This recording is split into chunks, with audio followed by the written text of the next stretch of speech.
Hey everybody, today we are starting Harry Potter and the Chamber of Secrets. So, first thing I want to point out to you about this book is something that I think is just sort of a nice reminder that books don't come to us sort of like from magic. The first couple chapters of this book, there's like 4 or 5 consecutive pages that are just kind of a recap of book 1, and I thought that was interesting because it's sort of for the readers of 1998. Because the first book came out in 1997, and so if you're 7 or 8 years old, a year later you might actually need a recap of what happened in the first book. And the other thing is, even though it's hard for us to imagine it now, back in the day, a person might just come across book 2 and start reading and not understand that it's part of this bigger series. So it kind of says like, oh, if you want to skip the first book, that's fine. Here's what happened. And book 3 also kind of does a recap. By book 4, J.K. Rowling's kind of like, you know what, you should probably actually start from the beginning. And by that point, that's when we're having kind of like midnight book launch parties and people standing in line, and like Harry Potter's a big deal. And you can't imagine somebody never having heard of Harry Potter and being like, oh, what's this Chamber of Secrets? But there was a time when that was the thing, and that's why we still have this little recap there in chapter 1, which is cool. So, there's lots of stuff in these chapters, and some of it we're going to come back to. She's setting up stuff about, like the introduction of the word mudblood and the, Malfoy's preoccupation with blood purity. That's something that's going to be throughout this book and throughout the series, so we're going to spend some more time with that later. 2 things that I did really want to touch on today are, number 1, the Weasleys, the depiction of class in these books, and particularly in reference to the Weasleys. And the second is we see the introduction of a whole bunch of new magical creatures in these chapters. We've got house elves, goblins, no, we saw goblins before, we returned to goblins, so house elves, goblins, pixies, gnomes, and mandrakes. And we're going to spend some more time with especially house elves later on, but we're just going to kind of get introduced to them in these chapters. So, let's start with the Weasleys. The Weasleys are poor. Everybody knows that the Weasleys are poor. They have red hair, they have freckles, they have lots of kids, and they're poor. Those are the attributes of the Weasleys. And if we don't know this, the text tells us, Draco tells us, there's some pretty heavy-handed dialogue about them being poor, and then there's this frankly excessive trip to their Gringotts bank vault, where we actually see their literal bank balance, which honestly just kind of left me with a lot of questions about wizarding currency and how wizards deposit their paychecks. Like, do the goblins go down and like toss some sickles in the bag every time that Arthur gets a Ministry of Magic paycheck? I just have questions. But okay, so Weasleys equals poor. This is something that when I read the books a couple of times, I didn't even really internalize this. I was just like, yep, Weasleys are poor, and I didn't give it a lot of thought. But now that I'm rereading the books, again, I'm actually starting to wonder about this. So, I've taken some notes. The kids, they wear hand-me-down clothes, they buy secondhand, they don't have the latest Quidditch brooms, and yeah, it is actually a problem that Gilderoy Lockhart has assigned the Weasley family to buy 35 of his books. That's excessive, and that's also something that would be kind of a surprise thing on top of all of your kids' school supplies that you've budgeted for. But the Weasleys, they own their own house and the land that it's on. We're told that they have this extra paddock that they own, which is like a grazing sheep or cow area. I guess they don't necessarily have sheep or cows, but they have this extra land that they own. Their house, it may be chaotic, it may be held up by magic, but the book names at least 5 different bedrooms in that house, and there may be more. We don't know if Bill or Charlie have bedrooms there as well. There's always so much to eat that Molly is giving Harry like fourths. The text really casually says like, oh, they ate half a dozen sandwiches each for lunch. Harry gets his 9th sausage. So there's always so much to eat. There's just an abundance of that, and we find out in the later books that food is something that you can't just conjure out of nothing. So even though the text constantly draws our attention to the Dursleys starving Harry, there's never any mention of any of the Weasleys experiencing hunger when they're at the Burrow.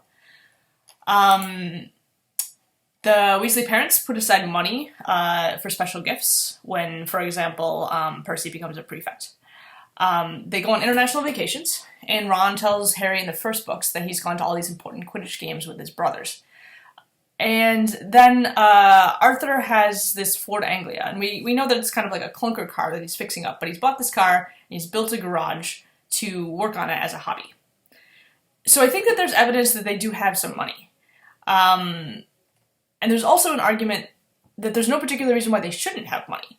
We've got Arthur has a job at the Ministry of Magic, and it's not like a sort of hotshot executive position. Molly later says in the series, like, that's because everyone knows that he loves muggles, and this has sort of like held him back professionally. But it's a kind of like mid-level bureaucrat position, so it's definitely not like a working class paycheck. He's getting a middle class paycheck.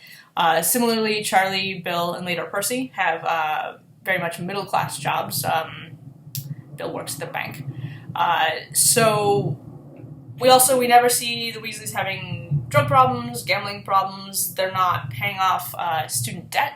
They're not saving for college for their kids. There's no college to save for. Hogwarts appears to be free. There's no mention at any point of tuition. So all their kids, not only do they go to school for free, they're also fed and housed for, say, 9 or 10 months out of the year for free. So at this point, I'm starting to think, I'll believe that money could be tight sometimes if you have 5 kids at home, or at home part of the year. But I start to doubt that they're really poor based on what the text has told us. So I think they might not actually be poor. And I don't mean that they might have some fortune kind of like stashed away in secret that we're going to find out about later. And I do think that there are really believable scenes of them being embarrassed about scraping together money for the school supplies. Those scenes do read as very real to me. But what I'm saying is that I think that Rowling is inconsistent. I think the text is telling us 2 different things at the same time. It's showing us a lot of evidence that they're basically a middle-class family, and that's sort of there in the background. And then in the foreground, where the narration is blinking this neon arrow at us, there's this evidence that they're worrying about money. So my question is, why does the narration stress so much that the Weasleys are poor if there's also this evidence that they really are middle class? So I read it as this kind of fairy tale shorthand. If you're wealthy, like the Malfoys, then you're, if not fully evil, you're at least kind of greedy and worthy of suspicion. But if you're poor, then you must be good. Or in the fairy tale language, you're pure of heart. You're generous, good people.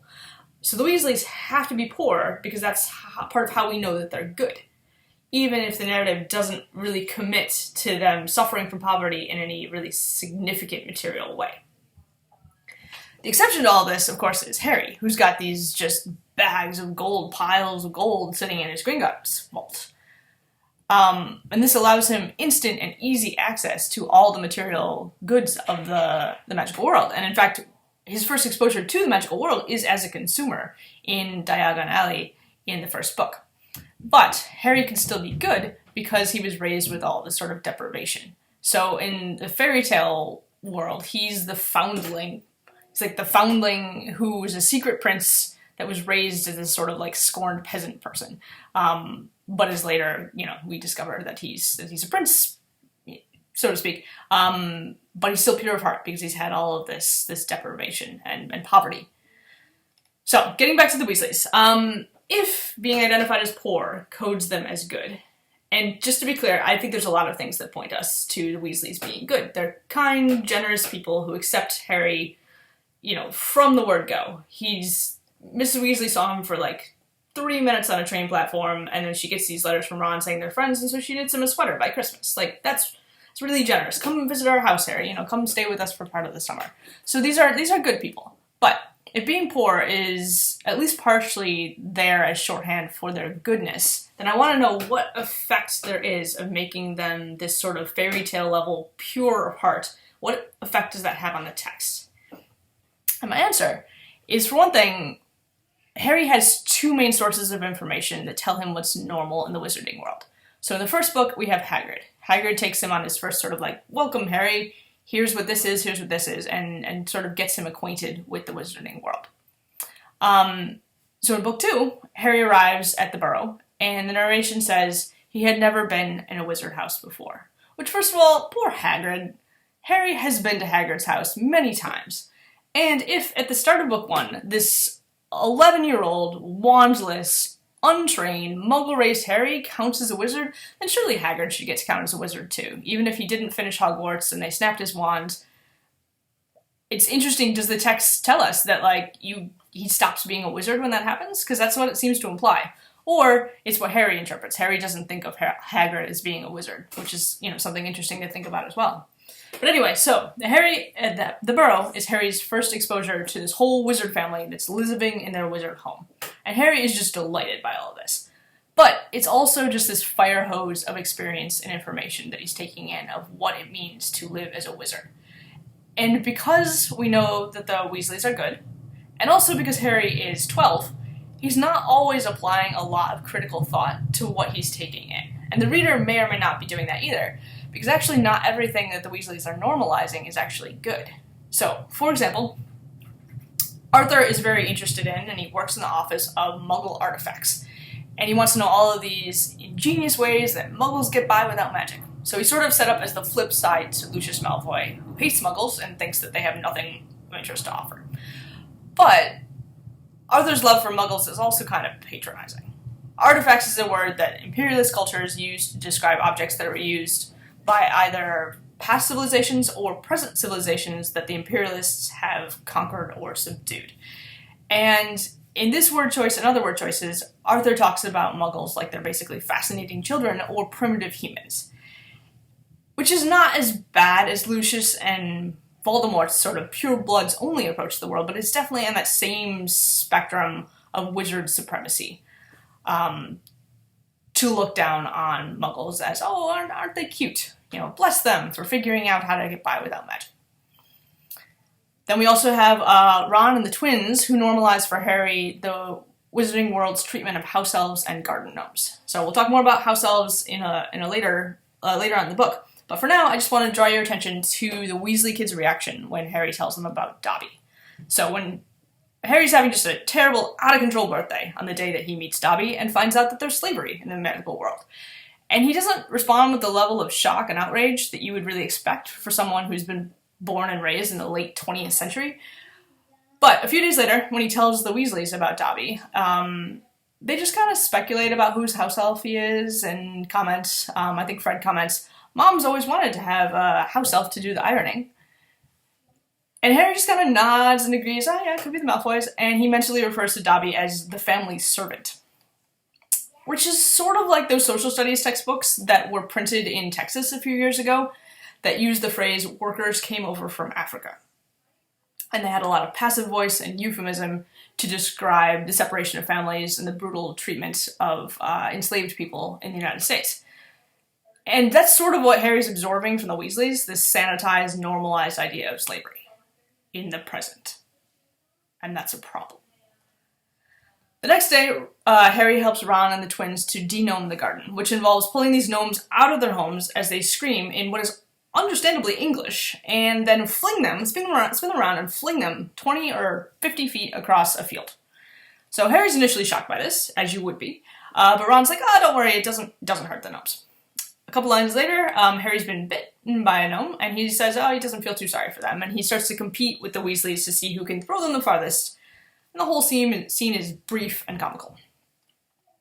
But later in the series, gnomes are referred to as an infestation, which is a word that always throws up red flags, because it can refer to insects or rodents, like the slugs that are eating the Hogwarts cabbages, but it's also a word that's been used throughout history to dehumanize people. We hear crime-infested cities. It was Nazi rhetoric about Jewish people, and we hear it today from politicians, particularly on the right, about immigrants. So it's a word that always gives me pause, because it's a dehumanizing word. Now, gnomes are not actually human, because they're not real.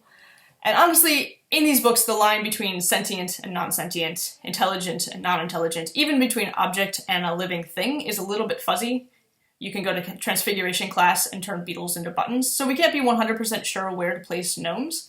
But they're certainly humanoid, and they clearly communicate using language and have enough intelligence and attachment to their homes that later they sneak back into the Weasley garden. So the very, very, very, very least, Ron's assertion that being flung 50 feet through the air to land with a thud in a field doesn't hurt them is plainly false. And that's the kind of rhetoric that we see that says, oh, these people don't experience pain in the same way that we do, which is really troubling to see that here in the text. But Harry accepts Ron's explanation. That, in addition to being bitten by a gnome that is defending itself, is enough to dispel any misgivings about violently displacing them from their homes and making a game out of it. So the Weasley kids are kids, and we can't expect them to be these uncomplicated symbols of goodness, even if their designation of poor codes them that way. But I want us to keep thinking about how, as the family that loves and welcomes Harry with so much kindness, the Weasleys continue to provide this barometer of what's normal in the magical world, both for Harry and for us as the readers. So keep thinking about that, and I'm looking forward to seeing what you all thought about the first 7 chapters of Harry Potter and the Chamber of Secrets.